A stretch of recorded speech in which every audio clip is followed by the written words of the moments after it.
Hey guys, welcome to my channel. ఈ వీడియోలో నేను మీకు డెమో అనేది చూపిద్దాం అనుకుంటున్నాను. ఏపీజెడ్ కౌన్సిలింగ్ అనేది టోటల్ ప్రాసెస్ ఎలా ఉంటుంది అనేది. సో ఫస్ట్ చూసుకుంటే ఇక్కడ మీరు చూడొచ్చు flow chart. So first candidate registration అనేది ఉంటుంది. నెక్స్ట్ అప్లికేషన్ రిజిస్ట్రేషన్ పేమెంట్ అనేది మీరు చేయాలి. అండ్ అలానే సర్టిఫికేట్ వెరిఫికేషన్ అనేది ఉంటుంది. అండ్ అలానే ఈ సర్టిఫికేట్ వెరిఫికేషన్ అన్నీ కూడా ఆన్లైన్లోనే అయిపోతాయి. అండ్ అలాగే సపోజ్ అందులో కనుక ఏమైనా రీఅప్లోడ్ చేయమంటే ఫర్ ఇన్ కేస్ రిజిస్ట్రేషన్ చేసుకున్నప్పుడు మీరు ఇన్కమ్ కానీ లేకుంటే వేరే సర్టిఫికేట్స్ ఏమైనా సరిగ్గా అప్లోడ్ చేయకపోతే రీఅప్లోడ్ ఆప్షన్ అనేది ఉంటుంది. సో అప్పుడు మీరు రీఅప్లోడ్ అనేది ఆప్షన్ మీద క్లిక్ చేస్తే మిమ్మల్ని రీఅప్లోడ్ చేయమంటే okay, for in case re-upload చేయక్కర్లేదు అని అంటే ఓకే, మీరు ఇంకేం చేయక్కర్లేదు. ఫర్ ఇన్ కేస్ మిమ్మల్ని కనుక రీఅప్లోడ్ చేయమని అడిగితే మీరు ఆ సర్టిఫికేట్ పర్టికులర్ సర్టిఫికేట్ అయితే అక్కడ చూపిస్తుంది, ఈ సర్టిఫికేట్ రీఅప్లోడ్ చేయాలి అని. ఆ సర్టిఫికేట్ నేను అయితే మీరు రీఅప్లోడ్ చేస్తారు. అండ్ నెక్స్ట్ వచ్చేసరికి రీఅప్లోడ్ అయిపోయాక మనకి వెబ్ ఆప్షన్స్ అయితే పెట్టుకుంటాము. సో వెబ్ ఆప్షన్స్ అందరికీ తెలుసు, ఎందుకంటే మీరు ఆల్రెడీ ఎంసెట్ లేకుంటే వేరే ఏమైనా ఎగ్జామ్స్లో పెట్టే ఉంటారు. సో మీకు నచ్చిన కాలేజెస్ అయితే పెడతారు, ఎన్ని కాలేజెస్ కావాలంటే అన్ని కాలేజెస్. అండ్ అలానే నెక్స్ట్ వచ్చేసరికి seat allotment system, seat allotment అనేది చేస్తారు. అండ్ అలాగే అలాట్మెంట్ ఆర్డర్ అనేది వస్తుంది next. And next self report చేస్తారు. అండ్ అలాగే next admission into allotted college. So ఇది మొత్తం ప్రాసెస్. సో ఈ ప్రాసెస్ అనేది ఎలా చేయాలి, క్యాండిడేట్ రిజిస్ట్రేషన్ నుండి వెబ్ ఆప్షన్స్ వరకు టోటల్ ప్రాసెస్ అనేది ఎలా ఉంటుంది అనేది చూసేద్దాం. ఫస్ట్ మీకైతే ఏపీజీసెట్కి సంబంధించిన ఒక లింక్ అయితే ఇస్తారు, అడ్మిషన్ ఇంటూ పోస్ట్ గ్రాడ్యుయేషన్ అని. సో అందులో కనుక మీరు ఎంటర్ అయితే మీకు ఎలా ఉంటుంది అంటే క్యాండిడేట్ రిజిస్ట్రేషన్ అని ఫస్ట్ ఇస్తారు. ఫస్ట్ క్యాండిడేట్ రిజిస్ట్రేషన్ అనేది మనకి వస్తుంది. మనకి క్యాండిడేట్ రిజిస్ట్రేషన్కి సంబంధించిన డేట్స్ పర్టికులర్ డేట్స్లో వాళ్ళైతే రిలీజ్ చేస్తారు వెబ్సైట్లో. సో ఇక్కడ రిజిస్ట్రేషన్ అనేది ఏ టైం నుండి ఏ టైం వరకు చేయాలి, దట్ మీన్స్ ఇక్కడ మీకు డేట్స్ కూడా ఇవ్వడం అయితే జరిగింది, రిజిస్ట్రేషన్ ఫ్రమ్. సో అక్కడ వాళ్ళు ఇచ్చిన పర్టికులర్ డేట్స్లో అయితే మీరు రిజిస్ట్రేషన్ అయితే చేసుకోవాలి. అండ్ అలానే ఒకసారి రిజిస్ట్రేషన్ డేట్స్ అనేవి ఎక్స్టెండ్ అయితే చేస్తారు, 1 or 2 days కన్నా ఎక్కువ ఎక్స్టెండ్ చేయరు. అండ్ అలానే ఫస్ట్ క్యాండిడేట్ రిజిస్ట్రేషన్ అయితే మీరు చేసుకుంటారు. మీరు రిజిస్ట్రేషన్ అనేది చేశాక పేమెంట్ అనేది కూడా చేస్తారు కదా, పేమెంట్ అనేది చేశాక మీరు ఆ పేమెంట్ రిసిప్ట్ అనేది డౌన్లోడ్ చేసుకోవాలి. సో అప్పుడు మీరు ప్రింట్ పేమెంట్ రిసిప్ట్ అయితే డౌన్లోడ్ చేసుకుంటారు. అండ్ నెక్స్ట్ వచ్చేసరికి నో యువర్ పేమెంట్ స్టేటస్లో కూడా మీరు పేమెంట్ అనేది చేశారా, పేమెంట్ అనేది జరిగిందా లేదా అనేది కూడా మీరు చూడొచ్చు డీటెయిల్స్. అండ్ అలానే తర్వాత మీ రిజిస్ట్రేషన్ గురించి అయితే చూసుకోవచ్చు. అండ్ అలాగే ఆ రిజిస్ట్రేషన్ అప్లికేషన్ అనేది వెరిఫై అయ్యిందా అనేది కూడా టైం టు టైం అయితే చూసుకోవాలి. For in case me registration అనేది కంప్లీట్ అయిపోతే అక్కడ సక్సెస్ఫుల్ అని చూపిస్తుంది కొన్ని రోజులకి, ఇమీడియట్గా అయితే చూపించదు. ఒక వారం రోజులకి ఆర్ 5 or 6 daysకి అయితే అక్కడ సక్సెస్ అని చూపిస్తుంది. ఫర్ ఇన్ కేస్ ఏమైనా సర్టిఫికేట్స్ మీరు సరిగ్గా అప్లోడ్ చేయకపోతే రీఅప్లోడ్ ఆప్షన్ అయితే మీకు వస్తుంది. అండ్ నెక్స్ట్ వచ్చేసరికి రిజిస్ట్రేషన్ ప్రాసెస్ అనేది ఎలా ఉంటుంది అనేది చూద్దాము. ఫస్ట్ మీరైతే ఇచ్చిన లింక్లో హాల్ టికెట్ నెంబర్ అండ్ అలాగే డేట్ ఆఫ్ బర్త్ ఎంటర్ చేశాక సబ్మిట్ చేస్తారు. తర్వాత మీకు ఎలాంటి పేజ్ ఓపెన్ అవుతుంది అంటే ఇలాంటి పేజ్ అయితే ఓపెన్ అయిపోతుంది. ఇక్కడ మీ డీటెయిల్స్ అన్నీ అయితే ఇచ్చేస్తారు. సో ఇక్కడ ఏమేమి డీటెయిల్స్ ఇస్తారు అంటే మీ నేమ్ అండ్ అలాగే date of birth, Aadhaar number, father name and అలానే మీ జెండర్ అండ్ అలాగే రీజియన్, ఈమెయిల్, మైనారిటీ, క్యాస్ట్ గురించి అండ్ అలానే అదర్ చాలా అయితే ఉంటాయి. అండ్ అలాగే మీరు డిగ్రీ ఎక్కడ చదివారు, ఏ డిస్ట్రిక్ట్, ఏ ఏరియా, అలా మీ డీటెయిల్స్ గురించి డిగ్రీ, ఇంటర్, 10th ఎక్కడ చదివారు అన్న డీటెయిల్స్ కూడా అడుగుతుంది. అండ్ నెక్స్ట్ వచ్చేసరికి డిగ్రీ మార్క్స్ కూడా అడుగుతుంది.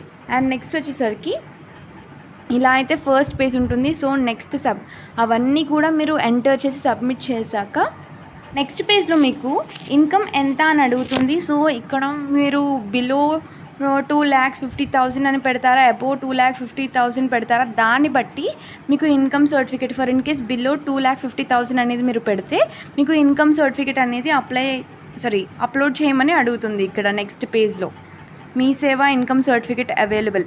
సో మీ దగ్గర ఉందా లేదా, బిలో 2,50,000 అనేది పెట్టారంటే అప్పుడు మిమ్మల్ని అడుగుతుంది మీ దగ్గర ఇన్కమ్ సర్టిఫికేట్ ఉందా లేదా అనేది. ఫర్ ఇన్ కేస్ ఎస్ అని పెడితే మీకు అక్కడ అప్లోడ్ చేయడానికి ఉంటుంది. నో అంటే there is no problem, income certificate లేకపోయినా ప్రాబ్లం ఉండదు. బట్ జేవిడి కావాలి ఖచ్చితంగా అనుకుంటే మీరు ఇన్కమ్ సర్టిఫికేట్ అనేది ఖచ్చితంగా పెట్టాలి. అండ్ నెక్స్ట్ అండ్ అలాగే any other NCC any extra special category certificates ఉంటే నెక్స్ట్ పేజ్లో కూడా పెట్టేస్తారు. అండ్ నెక్స్ట్ వచ్చేసరికి మీకు మీ డిగ్రీ క్వాలిఫికేషన్ దానికి సంబంధించిన అండ్ అలాగే మీ డిగ్రీ మార్క్స్ మెమో కూడా ఆ టైంకి కౌన్సిలింగ్ టైంకి మీకు అయితే ఇచ్చేస్తారు. సో మీరు డిగ్రీ మార్క్స్ మెమో కూడా పెడతారు ఇక్కడ. సిఎంఎం అంటే ఏంటి అంటే మొత్తం 6 సెమిస్టర్ కూడా ఒకే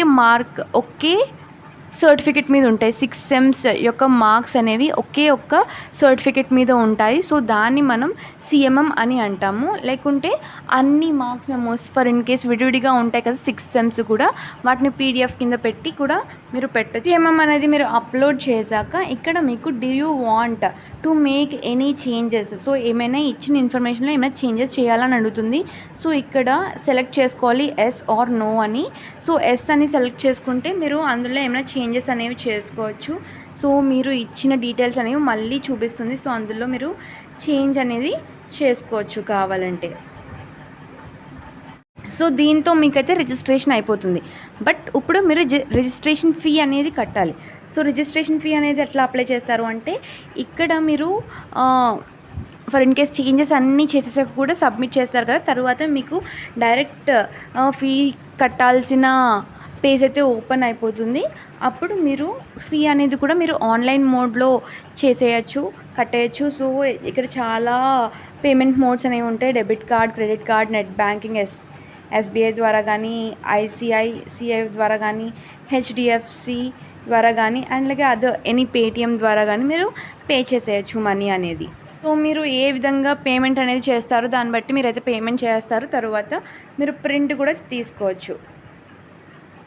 సో ఇదిగోండి ఇలా సక్సెస్ అని చూపిస్తుంది. మనకి పేమెంట్ అనేది సక్సెస్ అయ్యాక నో యువర్ పేమెంట్ స్టేటస్ అని చూసుకుని, సో అందులో కనుక సక్సీడ్ అయితే ప్రింట్ యువర్ ఫీ రిసిప్ట్ అని ఉంది కదా, సో దాంట్లోకి ఎంటర్ అయ్యి మీరైతే మీ డీటెయిల్స్ ఇచ్చుకొని మీరైతే ప్రింట్ తీసేసుకోవచ్చు. అండ్ నెక్స్ట్ వచ్చేసరికి ఇక్కడ చూడండి నో యువర్ పేమెంట్ స్టేటస్లోకి వెళ్ళాలి. అందులో ఏముంటుంది, ఇది ఇలా వస్తుంది. మీ పేమెంట్ అనేది మీ డీటెయిల్స్ అనేది ఎంటర్ చేస్తే మీ పేమెంట్ అనేది సక్సెస్ అయినట్టు ఇట్లా చూపిస్తుంది. దీన్ని ప్రింట్ తీసుకోండి. అండ్ అలానే ఇది ఫీజ్ రిసిప్ట్ యొక్క పేమెంట్, ఇది జస్ట్ పేమెంట్ స్టేటస్కి సంబంధించి. ఇది వచ్చేసరికి fee receipt, fee payment details కూడా ఉంటాయన్నమాట. అంటే ఏ అకౌంట్ నుండి ఏ అకౌంట్కి ట్రాన్స్ఫర్ అయింది దానికి సంబంధించి, అంటే మీ అకౌంట్ డీటెయిల్స్ ఎవరు పే చేశారు అలా మొత్తం డీటెయిల్స్ అనేవి ఉంటాయి మీకు సంబంధించి. అండ్ నెక్స్ట్ వచ్చేసరికి రీఅప్లోడ్ ఆప్షన్ అనేది వస్తుంది. నేను చెప్పాను కదా ఫర్ ఇన్ కేస్ మీరు కనుక సరిగ్గా అప్లోడ్ చేయకపోయినా ఏమైనా సర్టిఫికేట్స్, సో రీఅప్లోడ్ ఆప్షన్ అయితే వస్తుంది. మ్యాక్సిమం మీరు కంప్యూటర్ ద్వారా చేయడానికి అయితే ట్రై చేయండి, స్కాన్ చేసి వాటిని. అప్పుడైతే ఈజీగా అయిపోతుంది. లేకుంటే ఫోన్ ద్వారా చేసే ఆప్షన్ ఉండకపోవచ్చు. ఫర్ ఇన్ కేస్ చేస్తే ఎక్కువ ఈ రీఅప్లోడ్ ఆప్షన్ అనేది ఎక్కువ చూపిస్తుంది. Last time I think phone ద్వారా చేసే ఫెసిలిటీ అయితే లేదు. సో అందరూ కూడా కంప్యూటర్ ద్వారానే చేశారు. అండ్ నెక్స్ట్ రీఅప్లోడ్ ఆప్షన్ అయితే ఉంటుంది. సో రీఅప్లోడ్ ఆప్షన్ అనేది ఎలా చూపిస్తుంది అంటే ఇదిగోండి ఇక్కడ మీరు కనుక మీ PG CET hall ticket number and అలాగే డేట్ ఆఫ్ బర్త్ అనేది ఎంటర్ చేస్తే మీకు ఒక ఓటీపీ అనేది సెండ్ అవుతుంది మీ మొబైల్కి. అప్పుడు ఆ ఓటీపీ అనేది ఎంటర్ చేసి సబ్మిట్ చేస్తే మీకు ఇక్కడ ఏ సర్టిఫికేట్ అనేది మీరు రీఅప్లోడ్ చేయాలో అనేది చూపిస్తుంది. అండ్ అలాగే అక్కడ ఎందుకు వాళ్ళు రీఅప్లోడ్ చేయమంటున్నారు దానికి తగ్గ రీమార్క్ అనేది కూడా చూపిస్తుంది.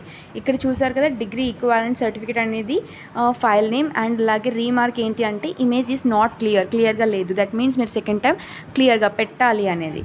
సో అక్కడ చూస్ ఫైల్లోకి వెళ్ళి క్లియర్గా పెట్టాలి. నెక్స్ట్ సబ్మిట్ చేసేస్తే అది రీఅప్లోడ్ అనేది అవుతుంది. అండ్ నెక్స్ట్ వచ్చేసరికి ఏంటి అంటే know your registration status. So ప్రతిరోజు కూడా మీ రిజిస్ట్రేషన్ స్టేటస్ అనేది సక్సెస్ అయ్యిందా లేదా అనేది చూసుకోండి. కొన్ని రోజులకి అది ఖచ్చితంగా సక్సెస్ అవుతుంది రీఅప్లోడ్ చేశాక. సపోజ్ సక్సెస్ అయితే ఎలా చూపిస్తుంది అంటే ఇదిగోండి ఇక్కడ చూసారు కదా your application has been verified by the competent authorities and you are eligible for exercising web options. So ఇక్కడ రిజిస్ట్రేషన్ కనుక వెరిఫై అయిపోతే మీ అప్లికేషన్ అనేది వెరిఫై అయిపోతే మీరు వెబ్ ఆప్షన్స్కి ఎలిజిబుల్ అన్నమాట. సో నెక్స్ట్ వచ్చేసరికి వెబ్ ఆప్షన్స్ ప్రాసెస్ అనేది ఉంటుంది. సో చూసారు కదా, వెబ్ ఆప్షన్స్ అయితే కొన్ని రోజులకి రిలీజ్ చేస్తారు. సో వెబ్ ఆప్షన్స్కి కూడా పర్టికులర్ డేట్స్ అనేవి కూడా వాళ్ళు ఇస్తారు. ప్రతి దానికి వాళ్ళు పర్టికులర్ డేట్స్ అనేవి మెన్షన్ చేస్తారు. ఆ డేట్స్లోగా మీరైతే చేయడానికి ట్రై చేయండి. సో వెబ్ ఆప్షన్స్ అనేవి మనం ఎలా పెట్టుకుంటాము అంటే, ఏపీజీసెట్ హాల్ టికెట్ నెంబర్ ఎంటర్ చేస్తాము, అలాగే డేట్ ఆఫ్ బర్త్ ఎంటర్ చేస్తాము, సబ్మిట్ కొడతాము. సో నెక్స్ట్ పేజ్ ఎలా ఉంటుంది అంటే, ఇక్కడ ఓటీపీ అనేది మిమ్మల్ని అడుగుతారు. సో నెక్స్ట్ పేజ్లో సో ఓటీపీ ఎంటర్ చేసి సబ్మిట్ చేస్తాము. అండ్ నెక్స్ట్ మీకు ఇలాంటి పేజ్ అయితే ఓపెన్ అయిపోతుంది. సో అక్కడ మీ పీజీసెట్ హాల్ టికెట్ నెంబర్ అయితే ఉంటుంది, అండ్ అలాగే మీ నేమ్ ఉంటుంది, అండ్ అలాగే డిస్ట్రిక్ట్. ఇక్కడ డిస్ట్రిక్ట్ అనేది మీరు సెలెక్ట్ చేసుకోవాలి. సపోజ్ మీరు అంటే ఇట్స్ లైక్ ఈ డిస్ట్రిక్ట్ యూనివర్సిటీ టైప్ అనేది ఎలా హెల్ప్ఫుల్ అవుతుంది అంటే, ఫర్ ఇన్ కేస్ మీరు యూనివర్సిటీ మాత్రమే పెట్టాలి అనుకుంటున్నారు అనుకోండి, అక్కడ యూనివర్సిటీ టైప్లో ఓన్లీ యూనివర్సిటీస్ అని చూస్ చేసుకుంటే మీకు ఇక్కడ లెఫ్ట్ సైడ్ ఉంది కదా, అక్కడ లిస్ట్ ఉంటుందన్నమాట. మీ కోర్స్కి సంబంధించి ఎన్ని కాలేజెస్ ఉన్నాయో అన్ని కాలేజెస్ లిస్ట్ అనేది వస్తుంది. For in case university type అయితే గవర్నమెంట్ కాలేజ్ అయితే గవర్నమెంట్ కాలేజ్ అని సెలెక్ట్ చేసుకుంటే అక్కడ ఓన్లీ లెఫ్ట్ సైడ్లో ఓన్లీ మీకు ఏం చూపిస్తుంది, గవర్నమెంట్ కాలేజెస్ మాత్రమే చూపిస్తుంది. గవర్నమెంట్ యూనివర్సిటీస్ అని అడిగితే ఓన్లీ గవర్నమెంట్ యూనివర్సిటీస్ మాత్రమే చూపిస్తుంది. సో ఇక్కడ మీరు డిస్ట్రిక్ట్ కూడా అలాగే యూజ్ చేసుకోవచ్చు. ఫర్ ఇన్ కేస్ మీరు రాజమండ్రి సైడ్ అయితే ఈస్ట్ గోదావరి డిస్ట్రిక్ట్ అని కొడితే ఈస్ట్ గోదావరిలో ఏమేమి కాలేజెస్ ఉన్నాయి, లేకుంటే ఏమేమి యూనివర్సిటీస్ ఉన్నాయి అవన్నీ కూడా అవి మాత్రమే చూపిస్తుంది. సో అండ్ నెక్స్ట్ ఇక్కడ వీటిని సెలెక్ట్ చేసుకొని లెఫ్ట్ సైడ్లో ఉన్న ఆప్షన్స్ అనేవి మీరు సెలెక్ట్ చేసుకుంటే ఇక్కడ రైట్ సైడ్కి వచ్చి ఒక ఆర్డర్ అనేది క్రియేట్ అవుతుంది. అది ఎలా ఉంటుందో చూద్దాము. ఇక్కడ చూడొచ్చు, ఇక్కడ లెఫ్ట్ సైడ్ మీరు సెలెక్ట్ చేసుకున్న ప్రతి ఒక్క కాలేజ్ కూడా మీకు రైట్ సైడ్లో చూపిస్తుంది. దాన్ని మీరు ఆర్డర్లో కూడా పెట్టుకోవచ్చు. అంటే ఇట్స్ లైక్ లాస్ట్లో ఉన్న కాలేజ్ని ఫ్రంట్లో ఫస్ట్ పొజిషన్లో పెట్టాలి అని అంటే అప్ బటన్ ఉంది కదా, ఆ అప్ బటన్ తీసుకువెళ్తే ఒక్కొక్క స్టెప్ ముందుకు వెళ్తుందన్నమాట ఆ కాలేజ్ ఆర్డర్ అనేది. సో అలా మీరైతే ఆర్డర్ని సెట్ చేసుకోండి. అండ్ అలాగే ఇక్కడ ఆరెంజ్ కలర్ చూస్తే యూనివర్సిటీస్, అండ్ అలానే వైట్ కలర్ చూస్తే సెల్ఫ్ ఫినాన్స్, గ్రీన్ కలర్ చూస్తే ప్రైవేట్ కాలేజెస్, అండ్ అలానే ఇందులో ఎల్లో చూస్తేనేమో ప్రైవేట్ యూనివర్సిటీస్. సో దీనికి సంబంధించి వాటి యొక్క అంటే సింబల్స్ మాట డిఫరెంట్ సింబల్స్లో ఉంటాయి. సో తర్వాత మీరు సేవ్ అనేది చేసేయండి. సేవ్ అనేది చేశాక మీరు ఏ ఆర్డర్లో కాలేజెస్ అయితే పెట్టుకున్నారో అనేది ఇక్కడ మీకు ఆర్డర్ అనేది వచ్చేస్తుంది. సో దాన్ని కూడా మీరు కావాలంటే ప్రింట్ తీసుకోవచ్చు, లేకుంటే పీడిఎఫ్ రూపంలో పక్కన పెట్టేసుకోవచ్చు. సో దీనితో మీకైతే కౌన్సిలింగ్ అయిపోతుంది, వెబ్ ఆప్షన్స్ వరకు అయిపోతుంది. తర్వాత ఓన్లీ సీట్ అలాట్మెంట్ అనేది మాత్రమే ఉంటుంది. అండ్ అలానే ఇక్కడ మీరు వెబ్ ఆప్షన్స్ అనేవి జస్ట్ సేవ్ మాత్రమే చేయాలి. తర్వాత మీరు ఫ్రీజ్ చేయొచ్చా అని కూడా అడుగుతుంది సేవ్ చేశాక. సో అప్పుడు మీరు ఫ్రీజ్ అనేది చేస్తే తర్వాత మీరు ఫర్ ఇన్ కేస్ ఏమైనా ఆర్డర్ మార్చుకోవాలి అని అనుకుంటే, అంటే వెబ్ ఆప్షన్స్కి పర్టికులర్ టైం అనేది ఇస్తారు కదా, ఆ టైంలో మీరు మళ్ళీ చేంజ్ చేయాలనుకుంటున్నారు అనుకోండి, ఆ టైంలో మీరు చేంజ్ చేయడానికి ఉండదు ఫ్రీజ్ చేస్తే. బట్ సేవ్ చేశారు అంటే మీరు వెబ్ ఆప్షన్స్ని మళ్ళీ నెక్స్ట్ డే కానీ వెళ్ళి మళ్ళీ చేంజ్ చేసుకోవచ్చు. సపోజ్ ఫ్రీజ్ చేసినా ఏం ప్రాబ్లం ఉండదు, పర్టికులర్ డేట్ అనేది ఇస్తారు ఆ ఫ్రీజ్ చేసిన వాళ్ళు కూడా చేంజ్ చేసుకోవడానికి. సో ఇది ఫ్రెండ్స్ నేను ఇవ్వాలనుకున్న ఇన్ఫర్మేషన్. సో ఇలా అయితే మనం కౌన్సిలింగ్ ప్రాసెస్ అయితే ఉంటుంది ఏపీజీసెట్. సో ఇది ఏపీజీసెట్ 2021లో జరిగిన ప్రాసెస్. సో 22లో కూడా సేమ్ ప్రాసెస్ ఉంటుంది, కొంచెం అటు ఇటు అవుతుంది, కానీ ప్రాసెస్ మాత్రం ఇలానే ఉంటుంది. అన్ని సెట్స్కి కూడా మ్యాక్సిమం ప్రాసెస్ అయితే ఇలాగే ఉంటుంది. ఫస్ట్ అయితే క్యాండిడేట్ రిజిస్ట్రేషన్ ఉంటుంది, తర్వాత ఫీ పేమెంట్ ఉంటుంది, తర్వాత certificate verification, and for in case me certificates ఏమైనా రీఅప్లోడ్ చేయమంటే మళ్ళీ రీఅప్లోడ్ చేసేయండి. అలాగే వెబ్ ఆప్షన్స్, అలాగే సీట్ అలాట్మెంట్, అలాగే provisional allotment order. So web options వరకే మనం చెప్పుకున్నాము. సో కొన్ని రోజుల తర్వాత సీట్ అలాట్మెంట్ కూడా డేట్స్ అయితే రిలీజ్ చేస్తారు. So seat allotment dates release చేసిన రోజున సీట్ అలాట్మెంట్ అయితే చేస్తారు.